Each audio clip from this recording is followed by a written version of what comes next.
Hi, Rick Seymour here. Many people are familiar with doing affirmations to alter their belief systems, but that in and of itself is not sufficient. You need to assure that your self-talk is in alignment with your affirmations and your goals, because your constant repetition of negative self-talk contradicts your affirmations and will perpetuate your low performance, sabotaging your desired goals. So how do you begin to fix it? The first problem you're up against is that negative self-talk can be so natural, so much a part of how you've behaved your whole life, that you don't even recognize that it is negative. You can be blind to it. And what is the problem with a blind spot? You can't see it.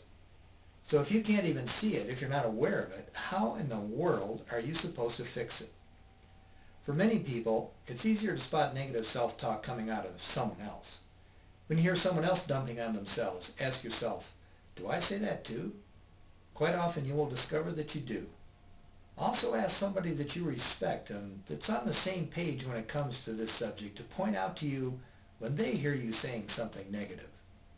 The first step in fixing it is to become aware and to identify it. This really is crucial to our growth and our personal growth and change. Remember, above all that you guard, watch over your heart, for out of it come the issues of life. In other words, your self-talk is a reflection of what is in your heart and is constantly planting seed in your heart. Are you planting the right kind of seed? So when you spot negative self-talk, your immediate response should be to affirm what I'll call the positive opposite.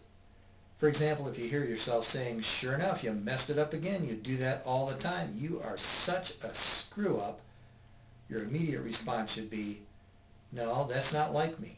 I'm a very competent, confident person that achieves whatever I set out to do. In fact, I can hardly wait for the next opportunity to excel. You see, we learn by repetition, and we can change through repetition. The thing that is repeated the most is our self-talk. It is absolutely essential that it be supportive of the future we would like to create. There's another ancient verse that says, now faith is the substance of things hoped for, the evidence of things not seen. It's referring to the future that we have not yet achieved. Many people look at that verse and think that faith is some magical thing that's difficult to have or to attain. But no one is faithless. It has nothing to do with whether or not we actually have faith. It's strictly a matter of what we put our faith in. You see, our self-talk is a measure of where we place that faith. If we have faith that we always have and always will fail, we'll fail. If we have faith that we aren't comfortable around other people, we won't be. If we have faith that we can never have a fulfilling, loving relationship, we won't. But we can also have faith in becoming the person we want to become, and we will. But once we have the right perspective about self-talk, we're still not quite out of the woods. When we start to verbalize the person we want to become, but are not yet, it can sound phony to ourselves, feel uncomfortable, even seems like we're just lying to ourselves. We can begin to argue from our old negative self that there's no way we can ever become or do what we are actually affirming with our new self-talk. You see, new words and patterns may feel uncomfortable at first, but so is learning to drive a stick shift in a car. It was uncomfortable and unfamiliar. But after you learned, it just became part of your repertoire, and now you do it all unconsciously. Now it's comfortable. Just keep at it, and you will find that new positive self-talk will also become comfortable over time.